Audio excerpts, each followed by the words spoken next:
Et nous voici enfin à Sukhothai, dans le parc national classé au patrimoine mondial de l'UNESCO, qui se trouve à 6 heures environ en bus depuis Ayutthaya ou Chiang Mai. Ici, on va voir principalement des ruines.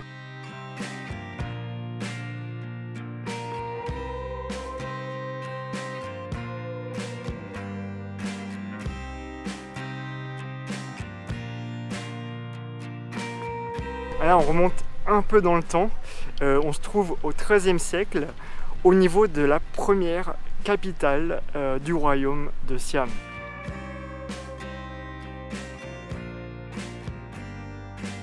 La première dynastie, qui a vécu ici environ 150 ans, a instauré l'écriture thaï ainsi que la religion bouddhiste. Et c'est cette même dynastie qui a repoussé les Khmers. Alors c'est gigantesque, alors je te recommande plutôt de louer un vélo. En plus il fait hyper chaud pour pas trop galérer à marcher entre chaque temple.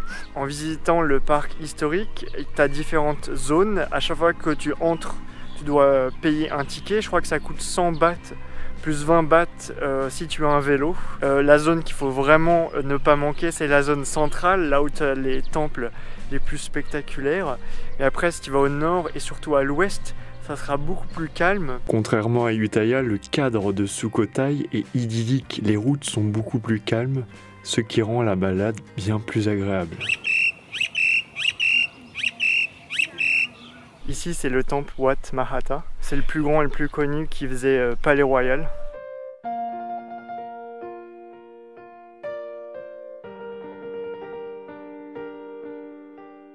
Ce temple des grandes reliques qui appartenait à la famille royale est le plus beau vestige du parc. Il est vraiment ultra photogénique et possède de nombreux stupas, bouddhas et bas-reliefs.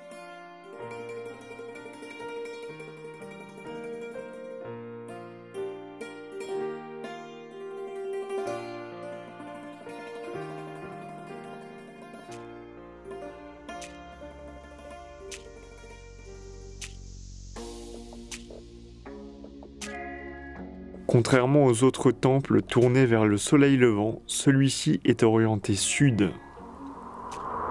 Il date du XIIe siècle, à l'époque de la domination khmer, et n'était pas destiné au bouddhisme, mais au brahmanisme. On le reconnaît à son mur d'enceinte et ses 3 prangs de style khmer. Impressionnant.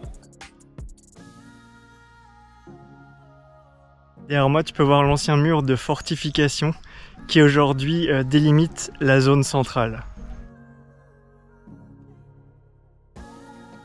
Le temple du lac d'argent est plus petit, mais la vue sur le lac et les autres temples est sublime.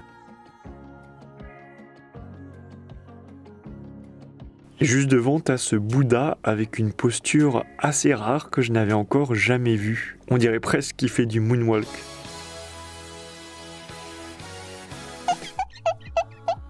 Et un petit ponton mène à des ruines supplémentaires.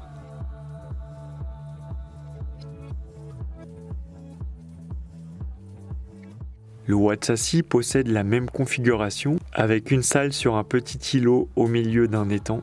Il est de style cingalais.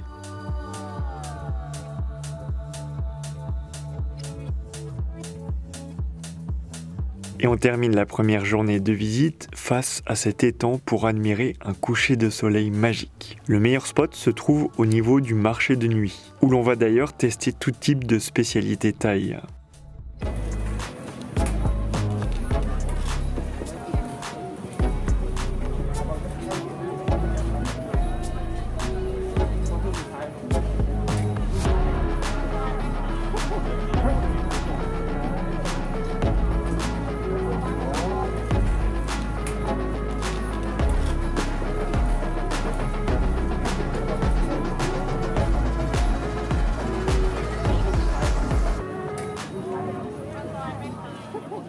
Deuxième jour, on va se rendre dans les zones ouest et nord. Réveil assez difficile ce matin, départ à 5h30 pour voir le lever du soleil à Wat Saphon Inn.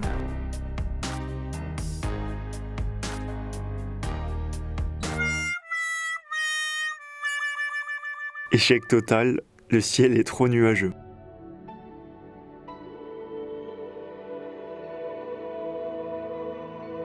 Dans la zone nord, on commence par celui-ci qui est le plus large, entouré de douves, comme au temple d'Angkor. Ce temple est l'un des plus anciens et date du XIIe siècle, fondé par un empereur Khmer. Ceci dit, toutes les ruines ne sont pas de la même époque.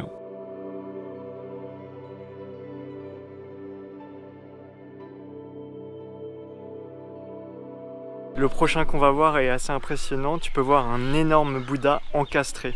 Apparemment, autrefois, des gens se cachaient derrière les murs pour faire parler ce Bouddha.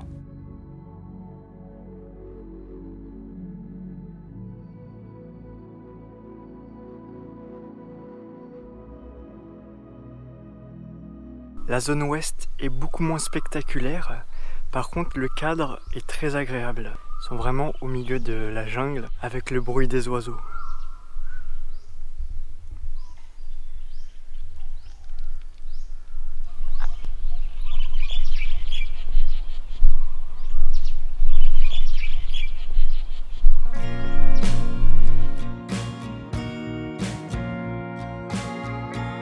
La balade est superbe. On se retrouve vraiment tout seul dans des ruines, au milieu de la forêt.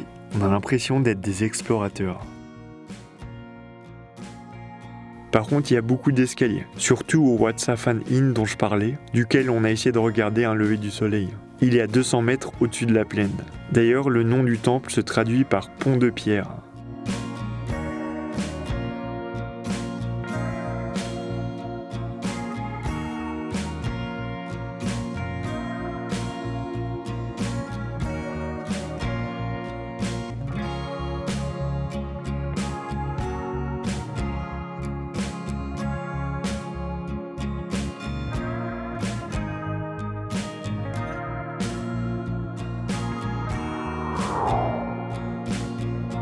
Et voilà pour notre séjour à Sukhothai. Entre Ayutthaya et Sukhothai, il n'y a pas photo. On a préféré le calme de cette dernière.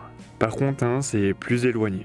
Et on continue notre voyage dans le nord de la Thaïlande, direction Chiang Mai, la deuxième ville la plus grande du pays qui nous réserve plein de surprises. Et ce sera le sujet de la prochaine vidéo en Thaïlande. Pour s'abonner, c'est par ici. À très bientôt. Kapung Karap!